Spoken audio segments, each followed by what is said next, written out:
राधे राधे दोस्तों। ज्येष्ठ मास महात्म्य का 8वां अध्याय मैं कहने जा रही हूँ।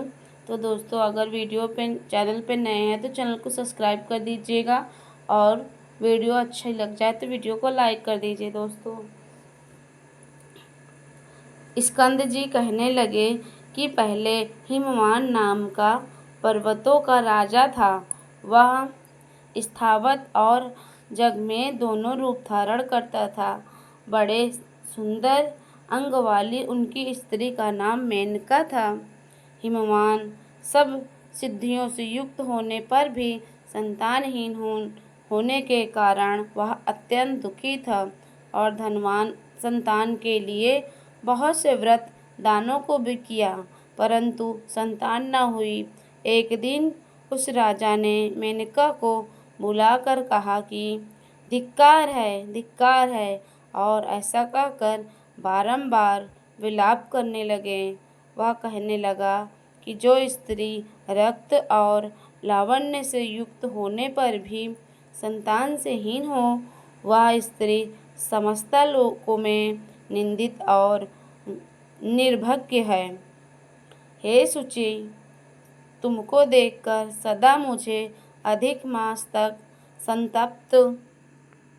संतप्त होता है, इसलिए अब मैं कभी तुम्हारा मुख नहीं देखूंगा। विद्वान पशुओं के समान तुम अपने प्राणों को कैसे धारण करती हो? अपने पति के ऐसे वचन सुनकर जैसे वायु के आघात से केला और वज्र के आघात से पर्वत गिरता है, वह मेनका धरती पर गिर गई तथा रोती और विलाप करती हुई भगवान विष्णु की शरण में गई। लक्ष्मी जी को प्रार्थना करने पर वह सामने नारद जी को देखकर भगवान विष्णु ने नारद जी को मेनका के पास भेजा।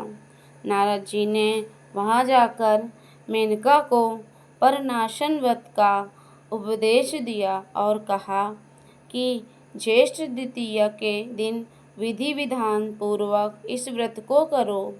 और उपदेश पाने पर मेनका ऐसी पर्वत गुफा जिसको मनुष्य ने कभी नहीं देखा कि जो कि सिम्हा और व्याघ्रों से युक्त है, वह प्रतिव्रता वहां जाकर स्थानों के समान नियम से स्थित हो गई तथा भोजन निद्रा और किसी भी कर्म को न कर के सब कर्मों को त्याग दिया।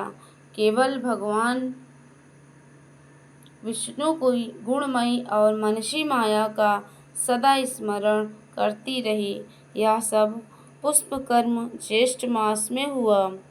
अनायास ऐसे कठिन व्रत के हो जाने पर उस व्रत के पुण्य प्रभाव से जगन्मयी माया प्रकट हो गई। उस माया को देखकर मेनका ने परम भक्ति से उनकी स्तुति की तथा माया ने मेनका को वर मांगने के लिए कहा। तुमने इस मासों उपवास के व्रत में मैं अति प्रसन्न हुई। तुम्हारी भक्ति के वशीभूत होकर मैं तुमको जो वस्तु नहीं देने लायक होगी वह भी मैं तुमको दूंगी। जगदम्बा के ऐसे वचन सुनकर मेनका अति प्रसन्नता से बोली कि हे देवी, यदि आप मुझ पर प्रसन्न हैं तो मेरे आंगन में आप प्रसन्न होकर रहें। तब जगदम्बा कहने लगी कि मैं कन्या होकर रहूंगी। ऐसा कहकर फिर कहने लगी कि हे मेनका, तुम्हें एक पुत्र भी होगा। मैं तुमसे एक हित की बात कहती हूँ, वह तुम मेरी यातना से करो। तुमको अनायासी ज्येष्ठ मास के उपवास का फल मिल गया। अब तुम अपने घर को जाओ और इस व्रत को विधि पूर्वक करती रहो। ऐसा कहकर माया अंतर्ध्यान हो गई और मेनका भी अपने घर को चली गई। घर जाकर मेनका ने राजा हिमवान से सब समाचार विस्तार पूर्वक कहा और भृगु ऋषि के उपदेश से ऐसे व्रत को मेनका ने भी किया।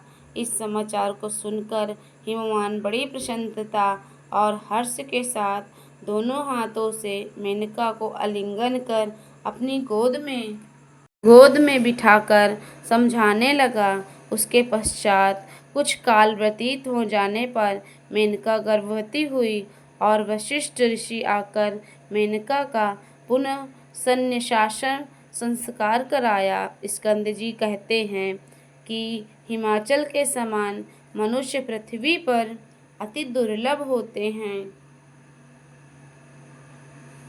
जिसके घर में स्वयं जगदम्बा प्रकट हुई और उमा, गौरी तथा पार्वती के नाम से विख्यात हुई।